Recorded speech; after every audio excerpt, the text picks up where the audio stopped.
All right, we'll go ahead and get started. This is encapsulating and reusing your user interface code. I'm Quentin, or Q Alldredge. A little bit about me. You're free to call me Q. I got the nickname Q from my brothers because I'm a big Star Trek fan, and so are they. And then my first job out of school at ATK, I was making all the gizmos that made the technician's job easier. So they called me Q for the James Bond reference because I made all the gizmos. I always had a guy that would come into my office and say, "What do you have for me today, Q?" Just like James Bond. So after ATK, I worked at Hill Air Force Base for about 10 years. And then Sam Roundy, if you know him, he gave me an offer I couldn't refuse, and I came to work for him at Testeract. Testeract's gone through some growing. I started as the 6th hire there, and after some mergers, we now have over 40 people. So I'm really involved in the community. I'm on the G Central board, the GLA Summit board, the AF Guild, and also the AF Steering Committee, the Actor Framework. You can see all of my little icons there. The little zealot guy, that's my avatar on most things social media, except for obviously LinkedIn, where it has my regular picture. But there's some ways to get a hold of me and to find me. So I'm going to first tell you a story. That's where I was testing the Epic music. We'll go through that, and then I'm going to tell you some goals for making your code modular, your UI code modular and reusable. I'm going to talk about X controls, and then I'm going to talk about my QControl toolkit, and then we're going to try to do a live demo. And coincidentally, Francois, it looks like I used bananas there as my icon for my demo, which was what his demo was called. So that's not what my demo is called, but anyway. So first off, story time. Let me get the music going again. Let's see here. So once upon a time, my team started a LabVIEW program, which was glorious to behold. It consisted of a client application running on a touchscreen tablet PC and a server application running on a PXI controller. It was built with object-oriented patterns, active framework, and X controls, over 50 modules across the many projects. The touchscreen UI required special controls big enough to use with gloves on. Much of these were handled with X controls to keep the UI consistent across all the modules. Then came the dilemma. It took almost 2 hours to build, and even if it completed building, when it wouldn't build, it was hard to know what module was the culprit. It was decided that we had to split the program into incremental builds by building packed project libraries. We already were having problems with the touchscreen UI elements created with X controls, with OO and active framework. But when PPLs were introduced, with the mix, all fury broke loose. It was determined our only chance at success was to remove all X controls. We had a problem. How do we remove all the X controls while fulfilling the touchscreen requirement and keep the UI consistent, hopefully being able to reuse the UI code in the process? Looks like we got a little bit of a mix of music there at the end, but that's okay. So this year I was actually able to add a nice AI image to this as well. So there's our movie poster, The Fall of X Controls. So first off, when you're building a large application, you have lots of components to it. You know, you have your business logic that's doing the actual measurements, you have your HAL, you have reports, you have logging, and you have maybe the code to update statuses and stuff for your UI. And it's because if you don't organize well, this becomes a jumble and a mishmash of code with all these different components acting and overlapping each other. I'm going to simplify this down a little bit and say I'm going to lump it into your UI code. That definition is just everything that is user interactive. And then your business logic is everything else your application needs to do. It's the business side of what you've designed your application to do. The reason why mixing fails is, it causes them to be tightly coupled. If you wanted to reuse that UI or even reuse that business logic without the UI, it becomes really hard to pry them apart. It becomes difficult to debug if you are trying to figure out, is this bug because it's failing somewhere in my UI, or is the bug failing or is the code failing because of some, measurement or HAL device or something like that. Having this mix and mash makes your code harder to read and harder to understand where things are happening. One example is you start burying maybe like property node calls to your controls way down deep in your VIs, and all of a sudden now you're like, okay, well, someone's updating, to make this button go disabled. Where is it getting set to go disabled? I have no idea where. And then duplication of effort, like talking about if you want to reuse that code somewhere else. Like, let's say we probably all programmed a list with checkboxes. How many times have you programmed a list to handle checkboxes before, and you want to reuse that, but it's all intermingled with everything else. So it's really hard to figure out how to separate that. So I'm going to go over a few definitions first. So UI elements. UI elements are the visible parts of your front panel that the user interacts with. So that's everything: buttons, sliders, graphs, whatever.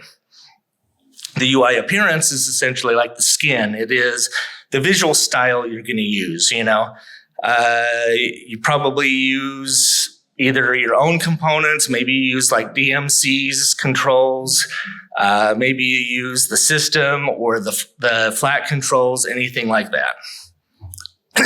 UI logic is everything that controls the behavior of your UI, making things visible, invisible, setting colors, setting disable or enable, or moving sliders around if you have things that pop out or things like that. So, and then business logic is the core of your program. That's everything else: your DAC, talking to your HAL, calculations, saving files, all of that. So UI elements are the building blocks of the front panel. The appearance then is how they look. The logic is how they behave. And then the business logic is everything else. So goals for a modular and reusable UI design. First, you want to separate the UI logic from the business logic. It would be good if you could separate the appearance from the logic, so you could essentially reskin your UI and still be able to reuse the logic behind it. Then encapsulate it so that you can use it in multiple places very easily, making it modular. Encapsulate the appearance as well so that you can be consistent and themable. And then make it inheritable so that you can then extend that behavior and just making it extensible so that you can then add behavior later on down the road. So those are the goals. So what is an X-control? So X-control was NI's early attempt to do exactly these goals. An X-control kind of had a facade VI that had all of the appearance stuff in it, and then that facade VI had the event structure behind it to control all the UI code. It also consisted of, you could make properties and methods for your X control to allow your main application to then influence the X control and to invoke values and things like that. Some key features is, well, in this case, it was fully customizable UI skin, but the logic and the skin obviously were coupled in that facade VI. You can expose custom properties and methods, and it was one thing that's nice is it's packaged as essentially a single library called an XControl library with this .xctl file. Why XControls fall short? So like I said, one of the design limitations is the tightly coupled UI code and the skin, because it's in the same file. It had support for libraries, classes, and PPLs. The problem that lies there is the way XControls would run. As soon as you dropped an XControl on your VI, it would initialize and be running already, even in edit mode of your VI. And when your VI that was part of a library, well, that would happen whenever the VI entered memory, that your XControl would start running. Well, a VI that's in a PPL or a library, when does it enter memory? When the library enters memory or at the start of your application. So your XControl was trying to start up at essentially the wrong time. And you were getting lots of weird behavior that way. And for PPLs, it really just didn't work at all. For properties and methods, yeah, you have this ability to make your own properties and methods with XControls. But if, let's say, you put a string control on your facade VI, you wouldn't automatically be able to have every property and method that's in a string control available automatically. If you wanted to expose, say, like, switch between regular view and password view of that string control or something, which is a property you can set, you would have to create a wrapper that wrapped that up and exposed that property in your XControl. You'd have to do that manually for everything that you wanted to expose. And as that, there's no inheritance. It's not object-oriented. There's no way to extend that behavior. And because it's always running, you'd have to like go click on it and tell it to shut down so that you could edit it. And then you could go back to it and tell it to start back up again. So debugging was very hard to do. Yeah, just like I said, it's because it's always running. Also in an XControl, because it's always running, if you wanted special edit time behavior, you had to program the edit time behavior as well. So that was always an issue. So how does XControls do versus our goals that we stated? Well, like we said, separating logic and business logic, okay, it does that pretty good because it has its own running engine that is the own running event structure. But, you know, it doesn't quite get all the way there in encapsulation. It doesn't separate the skin, like we said. How well does it do for encapsulating UI logic? Well, the logic is centralized, but it's not very scalable. Yeah, you can take an XControl that you programmed and put multiple of them in other places, and that does work. It does encapsulate the appearance because everywhere that you use it, it's going to look the same. Does it inherit the properties and methods? We said no, it doesn't. It doesn't automatically inherit those. Support for design time and runtime consistency, the manual edit time, like I said, and then integrating with libraries and classes. No, it causes crashes and stuff, given how the XControls execute. So what did I decide to come up with? I came up with, well, my name is Q, so I had to come up with the QControl. And so what is a QControl? A QControl is an object-oriented alternative to XControls, and it runs and is programmed entirely in just plain old LabVIEW. There's no special functions or anything that's going on there. It's a class-based wrapper for existing panel controls. And here's an example of a couple of them that I have created. The top one here is let's see, you don't see I can turn on the pointer, can't I? Laser pointer. There we go. The top one here is a color selector box, and then it has some other things that reads out like the HLS or the RGB. It has some other functionality. So the site you could drop on your front panel and use Q controls to control it, and it would output essentially the hex value for the color that that your user selected. This one is just like the calendar that you see in the box when you click on a timestamp and it pops up. But let's say I wanted that calendar available right on my front panel. So I separated that out and programmed my own little calendar Q control. This one, it is a pie chart. I don't know how often any of you need to have a pie chart, but basically you just pass it an array of numbers and it takes that as the 100% and figures out the math and draws the pie chart for you. Some key features that Q controls have is because they're standard LabVIEW classes, there's no special file type or anything that you need there. They're fully reusable, as long as you don't program your Q control to have special Windows calls or something, they're obviously, it's just plain old LabVIEW, so you should be able to use it across platform. So it makes it very modular and very maintainable. So what's inside of a Q control? There's a Q control then is just a class, a regular LabVIEW object-oriented class.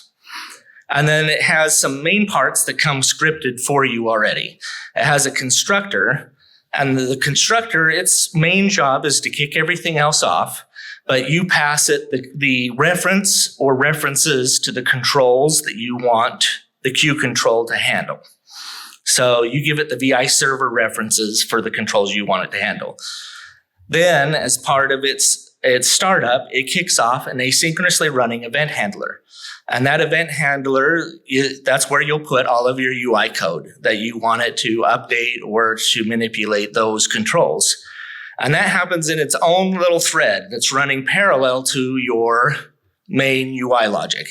Then the way that you interact with the Q control in your UI logic, or in your business logic, is to use properties and methods that you've built on top of that to manipulate whatever you need to manipulate.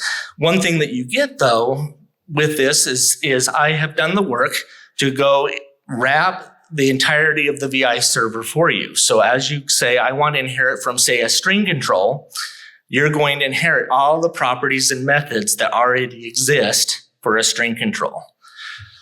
If you want to inherit from and extend a multi-column list box, well, you're going to be able to see all of the properties and methods for the multi-column list box. The next part is the state data DBR. That's how those two parallel operations stay in sync. It is a shared data space that they both can read and write to so that they can keep the state of your Q control. And then lastly is the destructor, and the destructor is really just to clean up all of those references. Questions so far? I'm free to interrupt, and Francois is our mic runner if you have a question. So, okay. So here's an example of how the architecture of a Q control would run. Your main application passes the reference to the control to the constructor, and it spins up the DVR and the event handler.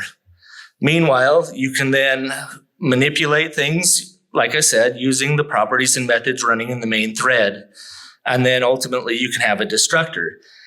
This is fairly free-form, meaning you can give that constructor whatever you want to give it. You can give it multiple controls. You can give it other references to queues, references to notifiers, whatever you want to share between that Q control and your main application. Likewise, one thing that I'll do a lot is I might start a user event reference in the constructor, and I might pass that out and have my main application register for that user event. That makes a way for my main application to then be able to get information from my Q control. So here's an example. We have the event handler running. We have our main application running. Like I said, first it gives the control references to the constructor. The constructor, you can see there is a orange arrow here. There's a user event that it's passing to my main loop.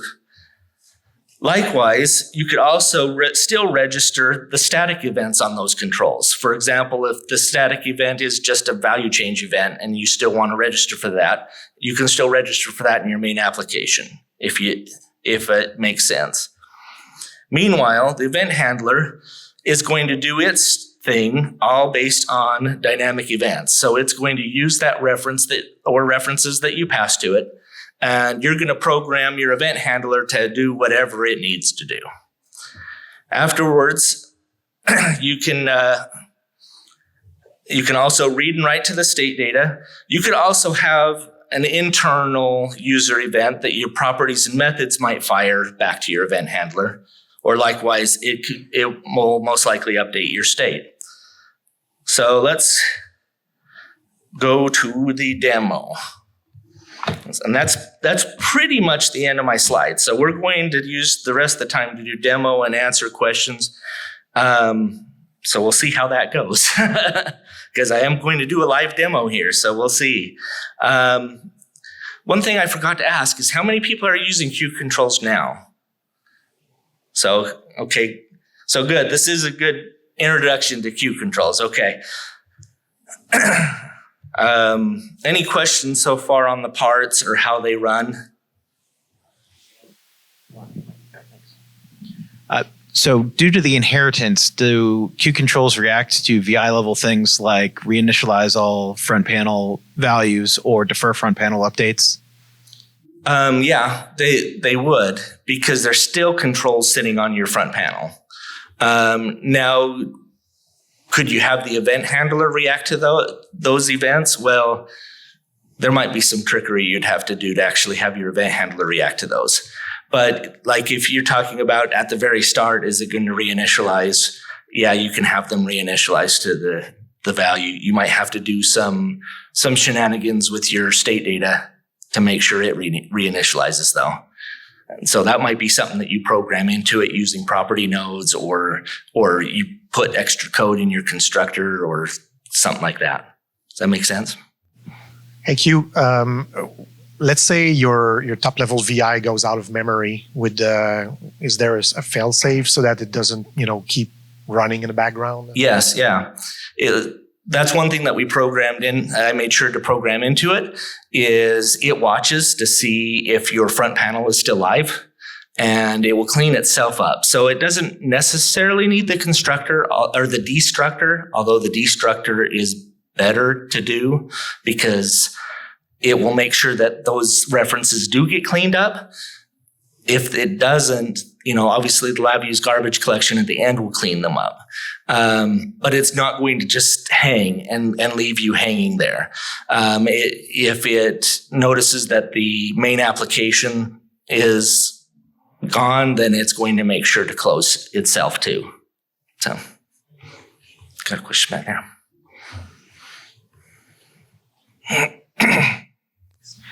Could you please elaborate a little bit further on passing the reference from main application to the control? Why do we need to do that? Like, what's the purpose of it?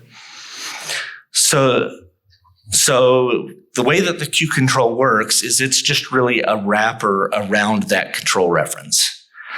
So you have to give it the control reference of the control that you want to essentially manipulate with your event, that asynchronously event handler. And so without you passing it to it, I'll show you as we do it in the demo. I'll show you the control that will have it control. And that might make more sense. Any other questions before I dive in and we try to do this? All right. So when you install the QControl toolkit, it's going to install into the new menu. So you just go to new. Actually, I'm going to create a blank project first, but you can see there's the QControl. It's better to start with a blank project because then it knows where to save your QControl as well. So I'm going to save my project. Let's see, I'm going to go to desktop. Let's just save it in a new folder. We'll call this live demo. And we'll save the project. as I'm getting older and I can't see my screen. Demo, let's see. Live demo. So our goal with this demo, to give you a little bit of a background, we are going to extend the string control, and we're going to make a string with placeholder text. Placeholder text is text that appears in the string until you click on it, and it might give the user an idea of, okay, I need enter the serial number, or I need to enter an email address, or whatever I need to do. So let's go in and say, okay, now that I have my project, I'm going to go new and QControl, and it's going to open this wizard. It takes a few seconds. And then you come in here. Right now, it's if you come in here and it says it's loading, it's because it's getting all of the VI server references, or all the VI server classes, rather. And so I'm going to come down here. I'm going to say, okay, I want to extend the string control, and hit next. I want to call this, placeholder text. And you can add documentation. It's probably a good thing to do. Document here. I know, not very good documentation. But anyway, I'm going on. Here you can then specify, okay, what do you want your class banner to look like?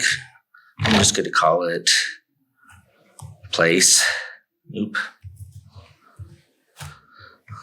Only about 6 characters can fit, so you can abbreviate that how you want. It will try to self-abbreviate, so if I went placeholder, it tries to cut it down for you.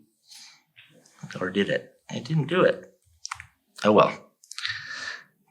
Okay, actually I probably needed to commit it first. But anyway, this is going to say, okay, this is where it's going to install. So, or where it's going to essentially script your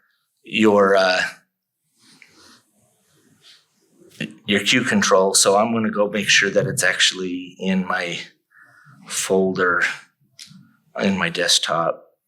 Let's see. I have too many other folders. There it is, live demo. There we go. Use current folder.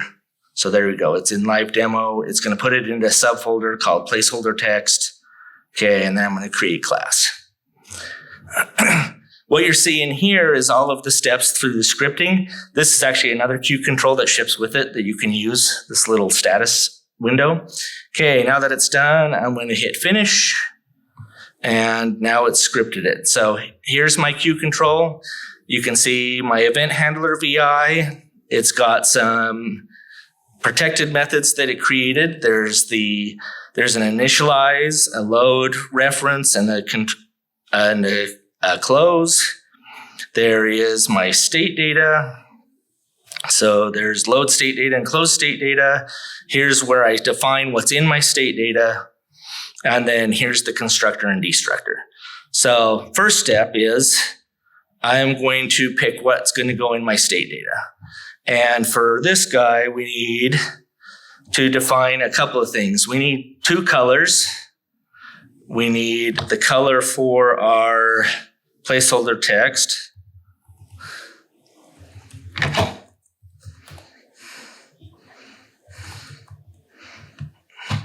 It's hard with this little podium they gave me. Okay, and then we want our regular text.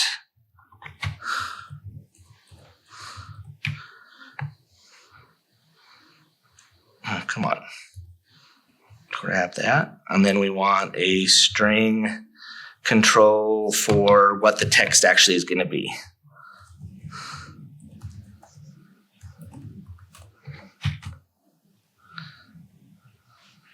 Okay. So that's what's going to be in our state data. We're going to save that and close it. Okay, now I want to make some accessors so that I can access the state data as a property.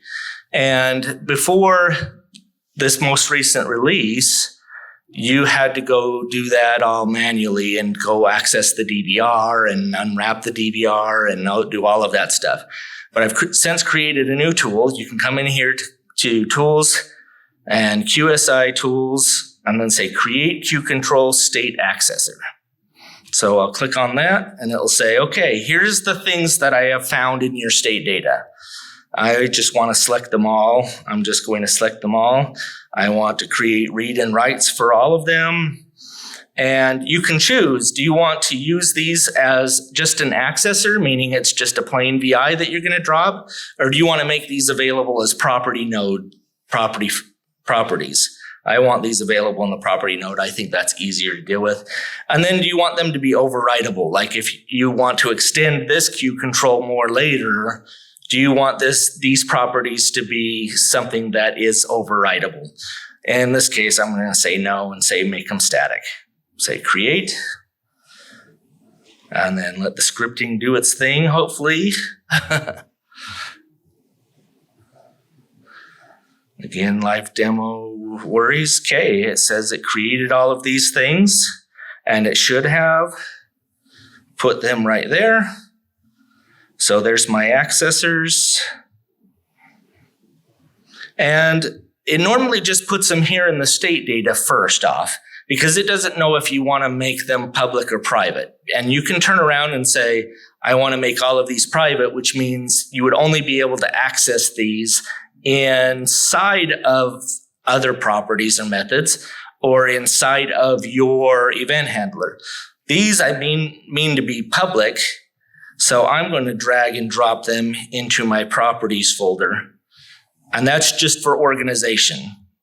That's just so that I know that these are properties that I plan to be exposed to the public, to whoever's using this QControl. Okay, now that I have those, I'm going to come in here and there's a few things I need to do to the event handler. So here's the generic event handler. It has a mouse down event. I'm going to need a value change event as well. So create, let's see.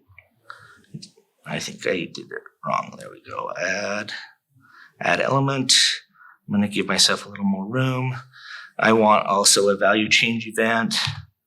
And see, this is the reference that's going to be coming in from my main application for that event. So these are actually considered dynamic events because of that. And then I'm going to add a case to my event structure. Let's see, let's do the mouse down event first.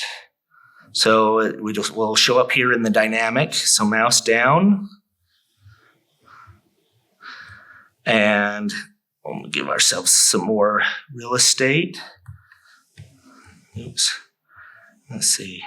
It's going to move my thing down there. Okay. So for mouse down, let's see. What do we want it to do? When you click on it, the first thing you want it to do is to, if it's the placeholder text, we want to get rid of the placeholder text.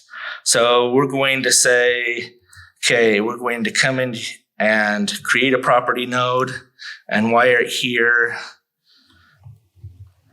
And we're also going to want to change it from the regular color or from the placeholder color to the regular color. So if you come down here now, you'll have your other properties that we created. So we want the regular text color and we want the placeholder text. And then we're also going to unbundle the reference. Now, one thing I told you that, as you can see, it does give you all of the built-in VI server properties and methods. But the one thing that it can't do is it doesn't know what data type it really is. So if you do value, then this is a variant rather than coming out as a string. That's just because, all of the methods have to be the same connector pane. So I couldn't specify that the value one that's wrapped up was a specific data type. So rather than using this one in this instance, I'm just going to get the reference, put another property node here, and do the value this way. And so right now I'm saying, okay, if you mouse down and the value equals the placeholder text,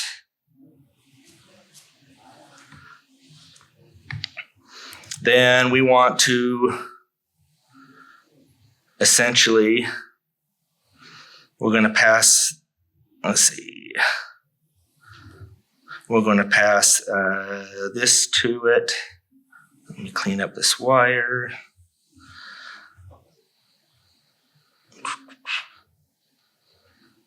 And we're going to pass this in. So if it is equal, that means we know we haven't reset it yet. We're going to then set the value. Actually, I'm going to just give myself a little bit more room here. Move this guy up. Sorry, I didn't realize how blind I am.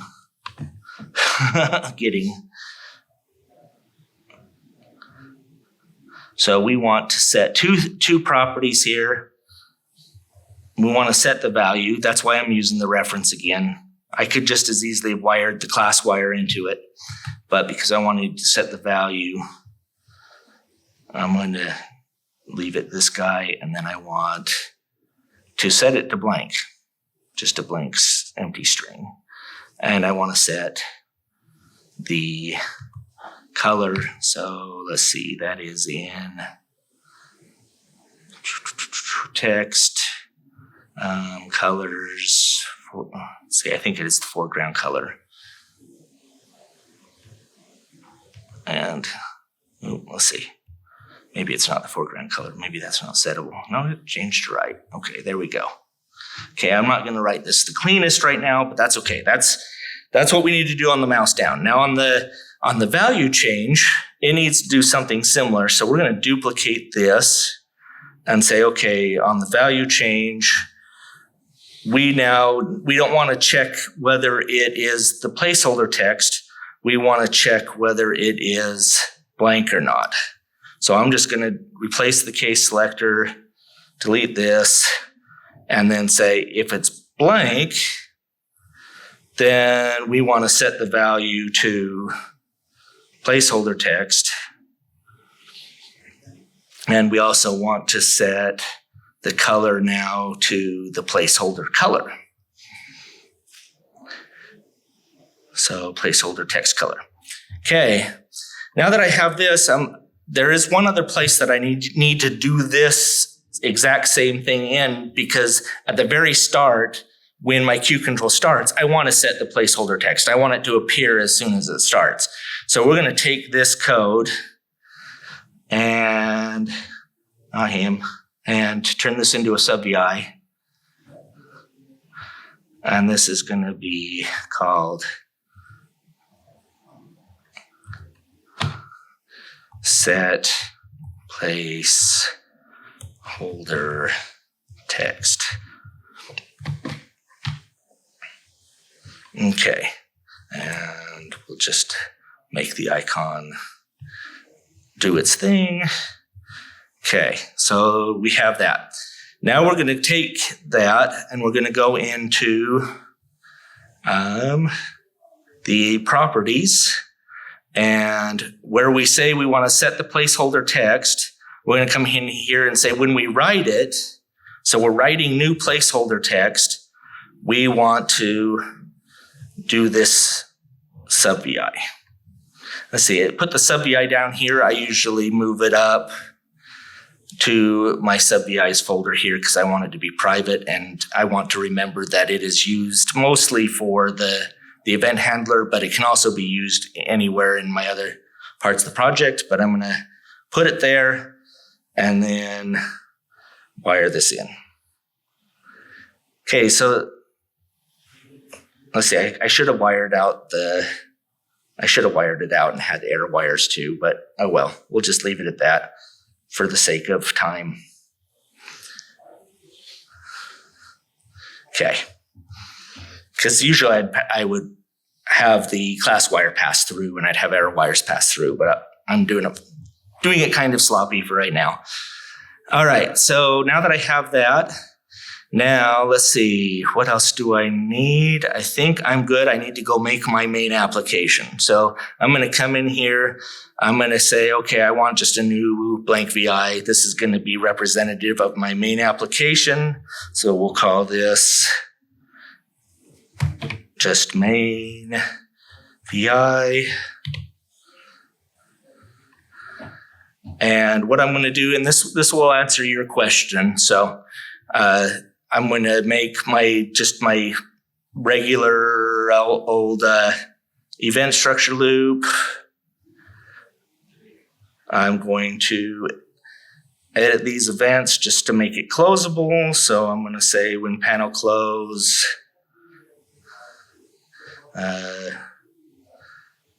just close it down like that. So really, that's all my main application is going to do right now, is to be able to close. Then I'm going to go to my front panel. Okay, I'm going to pick what actual string control I want to use. One thing to keep in mind is system controls are not colorizable. So if you want to set the status of the color, don't use that one. I'm going to use the Fuse design system, which was formerly known as the NXG ones, no longer can be named. the Voldemort system. Let's see. And then he's just going to sit up here for now, actually. And then I'm going to bring in my constructor and destructor. So there's my constructor, there's my destructor. And then this is where I put in the reference so that it knows the reference to the actual control I want to manipulate with that event handler. And so I put that in, and I'm just going to wire this all the way through. So in your traditional application, when it's obviously more complex than this one, after you start up the constructor, you can pass this wire around everywhere that you would have passed this wire around. It's just like if you were keeping track of your references for any other project. Technically, could you still pass this wire around and do stuff with it? Nothing stops you from doing that. So you just be careful, because now you have two things manipulating that control, and it makes it complicated again to know who's turning it on or off or whatever it's going to do. So that's all my main application is going to do. Let's see if I did everything right. Oh, there's one more step. We've got to actually set those properties. So I'm going to put in another property node. And if you remember, my sub VI here that's going to run when we write the placeholder text, it actually needs the color first. So we're going to make sure to set the color first. I ran into this problem when I was programming this on myself, wondering why it wasn't turning the placeholder text color right at the start. And this is why. And then I want to set the regular, let's set the regular color, and then we'll set the actual text. So let's say our what do we want this to be a form field for?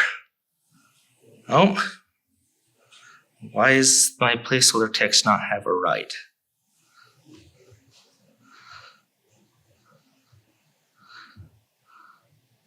It should have. Is it broken? See, if you look, when I did this, it didn't, it's not giving me the right. Well, let's see. Live demos. We'll see what happens here. If we take it out and put it back in again, sometimes that fixes these kind of issues. Nope. See how it's a different icon? It's not going to register as a property node. Oh, let's see. Maybe it just fixed it. Let's see. Nope, it's still not. I wonder why it's not. Nothing's broken on it. Well, that's good. Oh, I know why. Well, no, that wouldn't be it. I was going to say, I know why. In order for something to be a property node, it has to have the class in, the class out, at least one input or one output, and the error wire in and error wire out. But it has that, so it should be fine. And so I'm not sure why it is mad about this. Well, this might be one of the reasons why it was good that I put one in the oven beforehand. So we might just skip it and go to the one I have created already, because it was pretty much, we were pretty much done. But I'll go to the finished one, and I'll have to figure out why that was being angry at me later. But you can see here, I have the same stuff. I have the properties in my main VI. I have my properties being set here. I also did put in a value change event on this guy. So this one I named enter username. You could have it, like I said, be enter serial number, enter date, whatever you're going to have, enter phone number. And so I'm going to run it, and you're going to, I don't know, you can hardly see it. I'll go change the color afterwards, but you click on it, you can type something else in.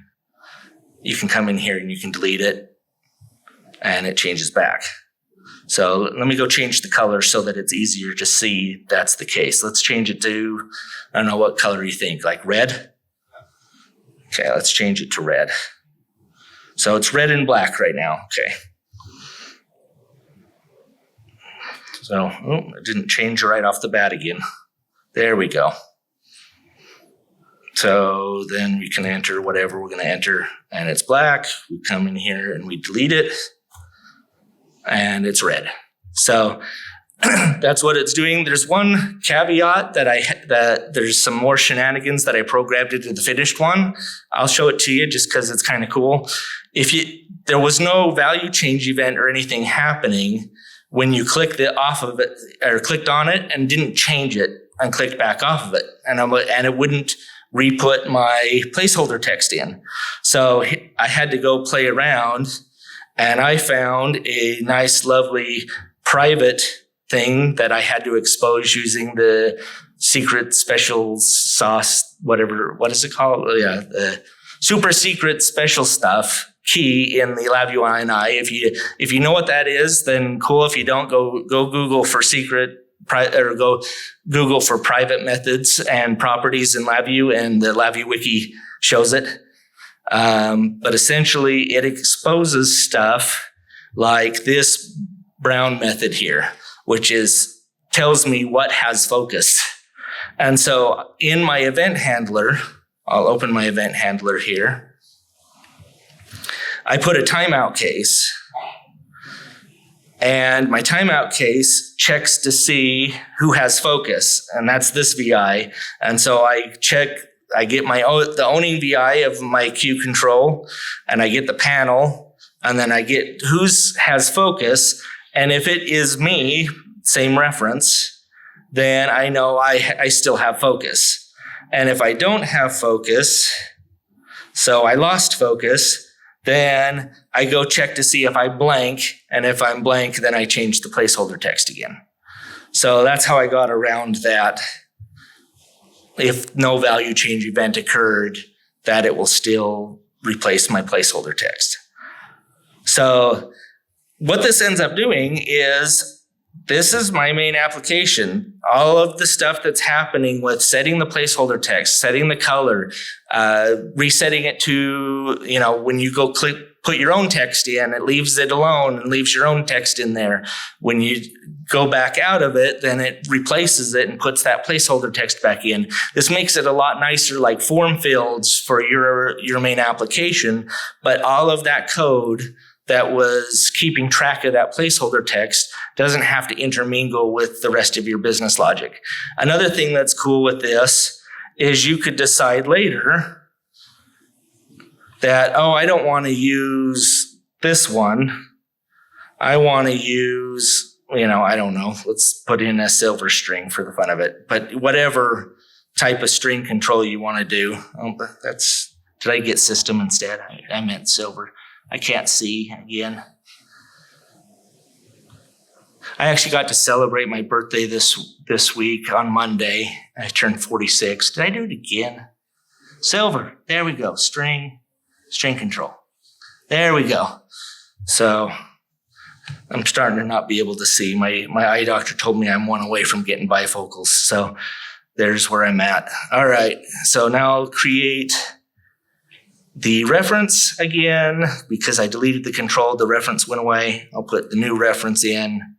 And it's going to, well, it's supposed to react just the same. Oh, because I deleted this. So I need to add that event back in. String value change.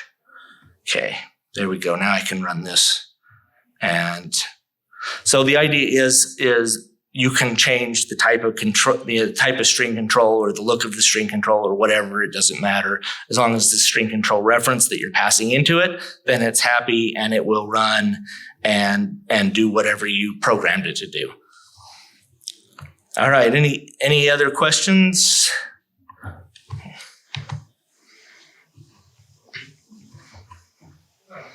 Okay. Can you go over how inheritance can be used with Q controls? Yeah, let me show you an example. There's actually some examples in the example finder. And so if you come in here to find examples, what I'm going to show, why this is taking so long, is I programmed a tree control. And I programmed a tree control with checkboxes. And then I overrode and made a child of that one that then made the checkboxes act a little bit differently. Made it so that I could only checkbox one item and only one item.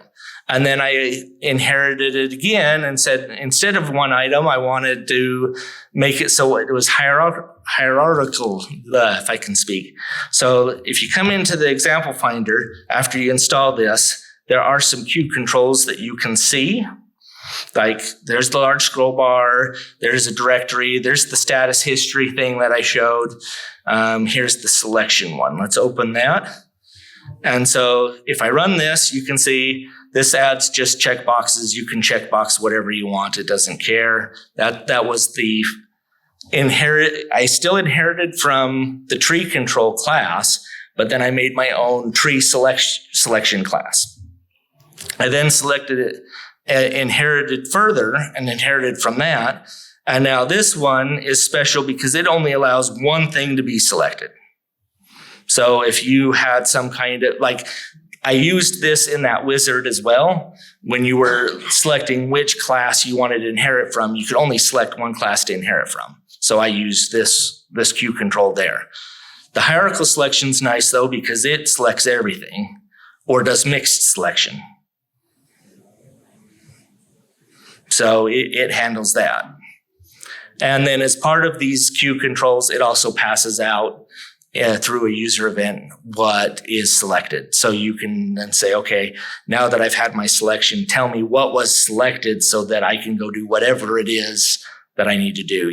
Maybe you use this to select drivers, or maybe you used it to select, where things are being saved or whatever, or what channels you wanted to view in a graph or anything like that. So does that answer your question? Awesome. Thank you for the demo. I actually have two questions. Okay. How do you okay. So can you create a control without actually extending another control, from scratch completely? Well, because it's meant to extend something that's on your front panel, you have to extend it from, something. But let's say you have more than one control that you're trying to manipulate with the Q control. There's a couple of things that I've done.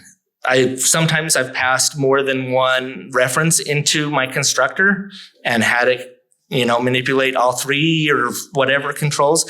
Sometimes I'll pass it a cluster, and then I'll know the order of all of the controls in the cluster. That's how I did the calendar one. I'll know the order of all the controls in the cluster, and I'll know which ones are buttons and whatever, and then I handled it that way. But you have to pass it at least some reference to know what the QControl is going to be manipulating. Okay. And also, I myself have had some difficulties basically with making a beautiful, like a modern looking, like skin, like theme or skin in LabVIEW, which I have been able to do with other like frameworks like Qt or like other GTK. So what is actually the limitation? It might not be specifically for a QControl question, but what is the limitation for UIs as a whole? Like making it like a good looking application, like a skill, like making a good theme? Like where is the limitation? Like a round, I have whole presentations on that too. The main limitations I see is there is an editor for editing controls for seeing all the pieces that are in them and being able to go colorize those. That editor is really hard to use. And so it ends up being more like an advanced topic because of that, because it's hard to use. There are toolkits out there. Like if you use the DMC controls, DMC just published another package that allows you to set the colors.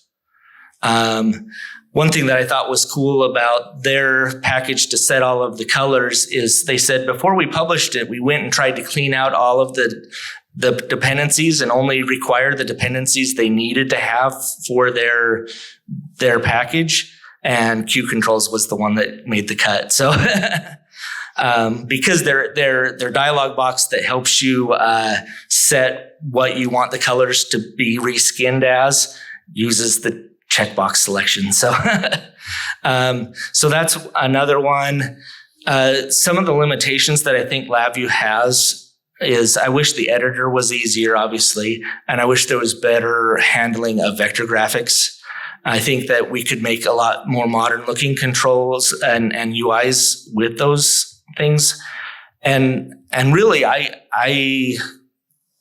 think that you can make modern looking UIs in LabVIEW already. It's just difficult to do. I have a presentation on smartphone-like UIs is out on the web. You can go find it. And I talk about adding animations and adding stuff for touchscreens and adding dialog boxes that can dismiss themselves and all this other stuff. That maybe doesn't add necessarily just to the UI, but adds to the UX as well. So, what does your roadmap for maintenance and supporting new versions look like? Looking at the NI website right now, it looks like the latest version for the QControl toolkit was released back in 2019 and supports up to Windows 10. No, the QControl toolkit, I'm using LabVIEW 2025. Right now, it can go back to as far as 2015, but it can be used all the way forward. The only thing is because it can be used back to 2015, it doesn't have maps and sets. But people don't normally use maps and sets as something that's interfaceable on the UI anyway for your user. So it really just is mainly for the UI elements that you would allow a user to manipulate. I think too is that you were on ni.com, the LabVIEW Tools Network. So this is on vipm.io. Yeah, go to vipm.io instead to get it. Not from the tools. The tools network is antiquated at the moment, and there's no one updating it. So go ahead. When you're using multiple, you want to make a control that's made of multiple controls. Do you typically recommend putting all of those in a cluster as the container, or using a VI that you would then put into a sub window? It gets to a point that if it gets complicated, you might want to put it into a separate VI and a sub window, and then you might want to look into like panel actors or panel manager from MGI. So at a certain point, it becomes maybe too complicated to be just a QControl. At that point, you might want to spin it off and make it its own panel and put it in a sub panel. But for simple things, then you would just use a cluster? Yeah, for simple things, use a cluster as long as you're not worried about getting, again, a cluster kind of means then you're only going to get the properties and methods for a cluster and not for the individual things inside of it. Well, you can get the control. You can get the controls for the list of controls for the set inside the cluster and then get them out. Yeah, from there. but it's not going to, because you inherited from a cluster to start with, it's not going to inherit and get the properties and methods from if you put a string control in that cluster. Now you can still get the reference to that string control and then manipulate it however you want in your own event handler or whatever. So it's a trade-off. You'd have to decide. If it was one or two controls, then maybe you just pass both of the references into the constructor and you just inherit from one or the other of those controls. You kind of have to decide. The inheritance is really to help you, especially when there's only one control type to manipulate. But if you wanted, to make something more complex, there becomes a trade-off that you'd have to do.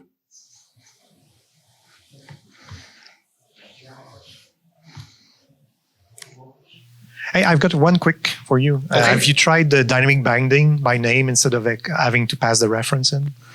I haven't tried that. So you're talking about.